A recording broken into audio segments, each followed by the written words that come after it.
di lautan Asia Tenggara yang luas dan tak terduga. Pernah berlayar sebuah kekuatan besar, bukan kerajaan daratan, bukan pula imperium bertembok batu, melainkan penguasa arus, pengendali jalur perdagangan dunia. Namanya Sriwijaya. Terletak di Sumatera, di tepian Sungai Musi. Berdirilah sebuah kekuatan besar, Sriwijaya, di jantung jalur perdagangan antara India dan Tiongkok. Kerajaan ini bukan sekadar pelabuhan. Ia adalah pengendali arus dunia timur. Karena satu hal pasti, siapa yang menguasai Selat Malaka, menguasai denyut ekonomi dunia.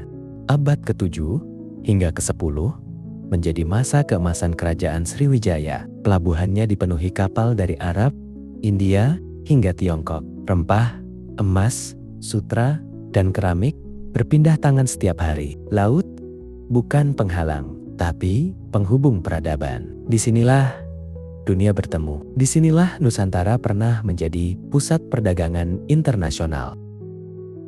Sriwijaya bukan hanya pusat perdagangan. Kerajaan Sriwijaya juga menjadi pusat pembelajaran Buddha terbesar di kawasan Asia Tenggara. Para biksu dan pelajar dari berbagai negeri singgah di sini, mendalami ajaran suci, menerjemahkan kitab, memperluas wawasan. Bahkan pendeta dari Tiongkok, seperti Ising, pernah tinggal dan belajar sebelum melanjutkan perjalanan ke India. Di pelabuhan ini, bukan hanya barang yang berlayar, tetapi juga ilmu dan peradaban. Kekuatan bukan selalu soal luas daratan. Kerajaan Sriwijaya membuktikannya. Kekuatannya terletak pada armada dan kendali laut. Dari selat ke selat, mereka menguasai jalur strategis seperti Selat Malaka. Mereka mengamankan pelayaran, memungut pajak dari kapal yang melintas, dan menjaga stabilitas perdagangan internasional. Laut bukan batas kekuasaan. Laut adalah sumber kekuatan.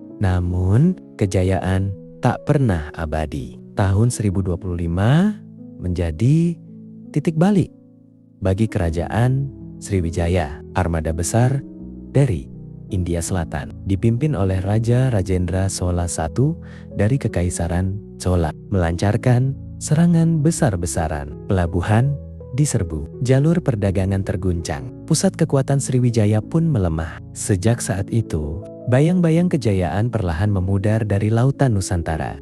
Kerajaan Sriwijaya tidak runtuh dalam satu malam. Namun, setelah serangan tahun 1025, jaringan dagangnya perlahan melemah. Jalur perdagangan berubah arah. Pelabuhan-pelabuhan baru mulai bangkit. Kekuatan baru pun muncul di Nusantara, mengisi ruang yang dulu dikuasai Sriwijaya. Sejarah terus bergerak. Yang berjaya hari ini bisa menjadi kenangan esok hari.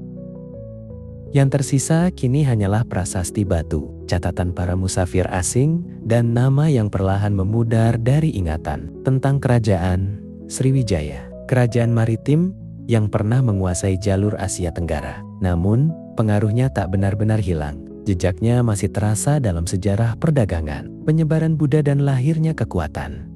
Kekuatan baru di kawasan ini. Karena meski kerajaannya tenggelam oleh waktu, warisannya tetap membentuk wajah Asia Tenggara. Kerajaan Sriwijaya mengajarkan bahwa kekuatan tidak selalu terlihat. Ia mengalir seperti air, tenang di permukaan, namun diam-diam menentukan arah peradaban. Bukan gemuruh yang membuatnya besar, melainkan kendali atas laut dan jalur dunia. Dan jika samudera bisa berbicara, mungkin ia masih menyebut satu nama, Sriwijaya.